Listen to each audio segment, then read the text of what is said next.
ஓம் நமோ நாராயணாய நமக. கிருஷ்ணாய வாசுதேவாய தேவகி நந்தனாய சனந்த கோபகுமாராய கோவிந்தாய நமோ நமக. நான் பாலகோபாலா பக்தை லதா பேசுகிறேன்.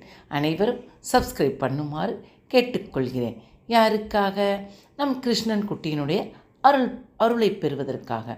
ஒவ்வொரு சப்ஸ்கிரைபுக்கும் கிருஷ்ணனுடைய பாதத்துளிகளாக நாம் வாழ்ந்து கொண்டிருக்கிறோம் என்பதை புரிந்து கொண்டு அனைவருக்கும் ஷேர் பண்ணுமாறு கேட்டுக்கொள்கிறேன். இன்றைக்கு பார்க்க போகும் மோட்டிவேஷன் என்ன அப்படின்னு பார்த்தீங்கன்னா, மோட்டிவேஷனுடைய நமக்கு ஒரு கருத்துள்ள ஒரு கதைன்னு சொல்லலாம். என்ன பார்த்தோன்னா, யாருக்கு விதி எங்கே எப்படி முடியும். அதாவது நம்ம சொல்லுவோம், சில சமயம் என்ன சொல்லுவோம், ஐயோ நான்லாம் இருந்து என்ன பிரயோஜனம், எனக்கு கடவுள் சீக்கிரம் என் விதியை முடிக்கக்கூடாதா, நான் இருந்து என்னத்தை பண்ணி என்னத்தை சாதிக்கிறேன், எனக்கு இவ்வளோ கஷ்டப்படுறேன், இவ்வளோ இருக்கிறேன், எவ்வளவோ பேர் நல்லா இருக்காங்க, அவங்களாம் நல்லா இருக்கட்டும், நான் கஷ்டப்படுறதுனால எனக்கு எதுக்கு இந்த விதி, கடவுள் சீக்கிரம் என்னை எடுத்துக்கக்கூடாதா. இப்படி நம்ம ஒவ்வொருத்தவங்க வாயிலையும் இந்த காலத்தில் வருது. எதுன்னா எப்படி வருதுன்னா, 80 வயசுக்காரங்களுக்கு வருது, 70 வயசுக்காரங்களுக்கு வருது, இப்போ 60 வயசுக்காரங்களுக்கு வருது, இப்போ கல்யாணம் ஆகி 2 வருஷம் 3 வருஷம் ஆன பிள்ளைகளுக்கும் இப்போ வருது. அதனால் எதுக்கு இந்த யாருக்கு விதி எங்கே எப்படி முடியும் என்றதை அந்த கதையை கேட்டங்கன்னா, எந்தவித புலம்பலும் நாம் புலம்ப மாட்டோம். அந்த காலத்தில் உள்ளவங்க எல்லாருமே பார்த்திங்கன்னா நிறைய வாழணும் தான் ஆசைப்படுவாங்க. காசு பணம் இல்லைனாலும் மக்கள் மனுஷாலாம் ஒரு நல்ல அன்போடும் உயர்ந்த எண்ணத்தோடும் இருந்ததுனால அவங்களுக்கு அந்த தாட்டெல்லாம் தோணுனதே இல்லை.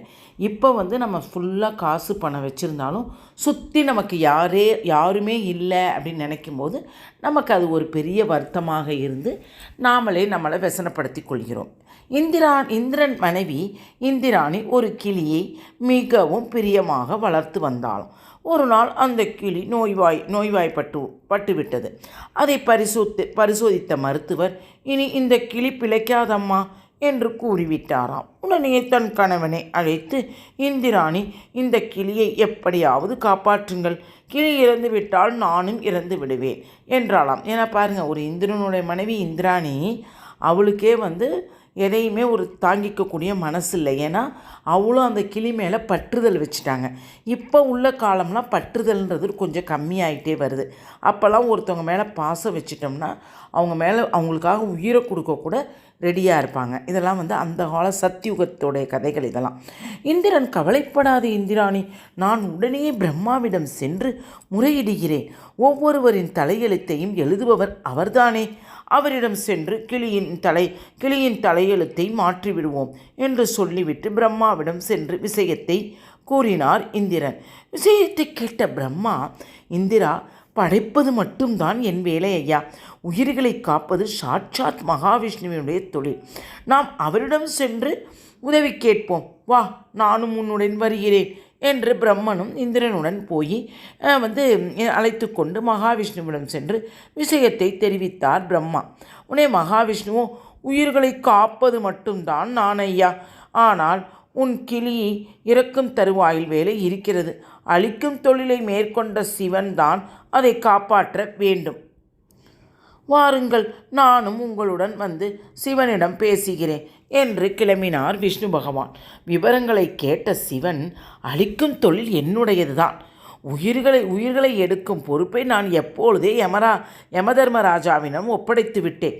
வாருங்கள், நாம் அனைவரும் சென்று யமதர்மனிடம் கூறி அந்த கிளியின் உயிரை எடுக்க வேண்டாம் என்று சொல்லிவிடுவோம் என்று சொல்லி அவர்களை அழைத்து கொண்டு யமலோகம் செல்கிறார் சிவன்.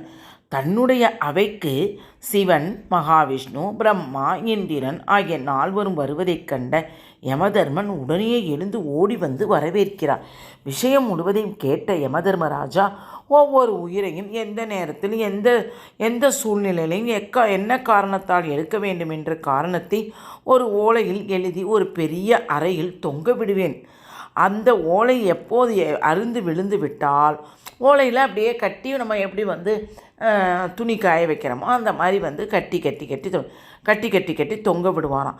எப்போது ஒரு ஓலை தானாகவே கீழே விழுந்து விடுமோ அப்போது அவருடைய ஆயுள் முடிந்துவிடும். வாருங்கள், அந்த அறைக்கு சென்று கிளியினுடைய ஆயுளை கிளியினுடைய ஆயில் எப்படி இருக்கிறது என்பது பார்ப்போம். ஒரு ஓலையை எடுத்து பார்ப்போம், அதை மாற்றி எழுதிவிடுவோம் என்று அவர்களை அழைத்து செல்கிறார்.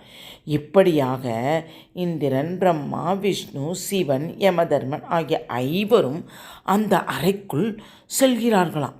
என்ன எப்படி பாருங்கள், இன்ட்ரெஸ்டாக இருக்குது பாருங்கள். அவர்கள் உள்ளே நுழைந்தவுடன் ஒரு ஓலை அருந்து விழுகிறது. உடனே அவர்கள் அவசரமாக சென்று அந்த ஓலையை எடுத்து பார்க்கின்றனர். அது அந்த கிளியின் ஆயில் ஓலை. அவசரமாக அதை படித்து பார்க்கின்றனர்.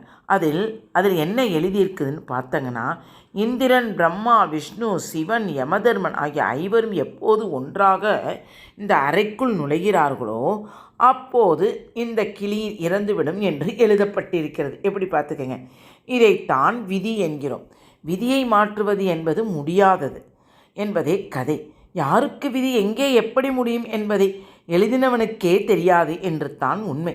வாழும் காலம் நிரந்தரமில்லை. வாழும் காலத்திலாவது யாரை பற்றியும் புறங்கூறாமலும் நல்ல விதைகளை விதைத்து இறக்க வேண்டும் என்பதை சொல்கிறார்கள். அதனால் அனைவரிடமும் அன்பாக இருக்க நாம் அனைவரும் கற்றுக்கொள்வோம். என்னன்னு பார்த்தீங்கன்னா, இப்போ பாருங்கள், அந்த கிளி அது பாட்டுக்கு அங்கே இருந்துருந்துச்சுன்னா நோய்வாய்ப்பட்டு பொழைச்சிருக்கும். இங்கே யார், இந்திராணி இந்திரன்கிட்ட சொன்னதுனால இந்திரன் போய் பிரம்மாட்ட சொல்லி, பிரம்மாவும் இந்திரனும் போய் விஷ்ணுக்கிட்ட போய் 3 பேர் சேர்ந்து சிவன்கிட்ட போய், இவங்க 4 பேர் சேர்ந்து யமதர்மன்கிட்ட போய், அன்னைக்கு 4 பேரும் ஒரே அறையில் எப்போ இருக்கிறாங்களோ அப்போ அந்த கிளியினுடைய உயிர் போகுன்றது கதை. எவ்வளோ அழகாக இருக்குது பாருங்கள். அதை தான் நம்ம சொல்லுவோம். ஐயோ சின்ன பையன் போனான், வண்டியில் போனான், அட் த ஸ்பாட்டு இறந்துட்டான் அப்படின்னு நம்ம நினைக்கிறோம். அதான் அவனுக்கு அந்த பஸ்ஸில் விதி. ஆனால் நம்ம சொல்கிறது எல்லாமே ஈஸிமா. ஆனால் நம்ம அதை மனசால் வருந்தும்போது அது யாராலையுமே ஈடுகட்ட முடியாது. என்ன பண்ணுறது? அதனால தான் சொல்லுவாங்க, ஆட்டம் டேஸில் இலையுதிர் காலத்தை பார்த்து நாம் கற்றுக்கொள்ள வேண்டியது என்னென்னா, அவ்வளோ துளுர்த்து அழகாக பார்த்து அந்த மரம் சிரிக்குமா.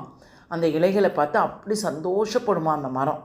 ஆனால் நம்ம இந்த இலையுதிர் காலம் வந்தோடனே அவ்வளோ இலையும் கீழே விழுந்தோன்னே மரம் மொட்டையாக நிற்குமா. அப்போ அது அவ்வளோ துக்கமாக இருக்குமா. அதை கடவுள் நம்ம மனுஷங்களுக்காகவே இதை படைச்சாராமா. அதனால தான் சொல்கிறது, ஒவ்வொருத்தவங்கள்ட்ட ஒவ்வொன்றை கற்றுக்கொள்ளுங்கள். மீனிடமிருந்து துடிதுடிக்க கற்றுக்கொள்ளுங்கள் நாட்டுக்காக. அதனால் தீபத்திடம் என்ன கற்றுக்கணும்னா, ஒரு ஒளி ஏற்றுறோம். இந்த இருளை போக்குது. நம்ம ஃபுல் ரூமில் உள்ள இருளை எது போக்குது? ஒரு குட்டி தீபம். அந்த மாதிரி தான். அந்த மாதிரி ஒவ்வொன்றையும் நமக்கு சொல்லி கொடுத்துக்கிட்டே இருப்பாங்க. அதனால் சொல்லி கொடுத்துக்கிட்டே இருக்கும்போது நமக்கு கடவுளால் நமக்கு இதெல்லாம் படைக்கப்பட்டது. இதை நம்ம ஒவ்வொரு நிமிஷம் உட்காந்து உணர்ந்தோம்னா நமக்கு பல சிந்தனைகள் ஓடும். மற்ற சிந்தனைகளை விட்டுட்டு இந்த மாதிரி நம்ம இயற்கை வளம், பஞ்சபூத சக்தி, நவகிரக சக்தி அதெல்லாம் நம்ம உணர்ந்தோம்னா நமக்கு சூப்பராக ஒரு தெளிவு கிடைக்குமா. அதனால தான் இந்த கதையை நான் எடுத்து சொன்னேன். எனக்கு ரொம்ப பிடிச்சிருந்தது, அதனால் சொன்னேன். உங்களுக்கு பிடித்திருந்தால் லைக் பண்ணவும், ஷேர் பண்ணவும், கமெண்ட் பண்ணவும். வாழ்க வளமுடன். ஹரே கிருஷ்ணா.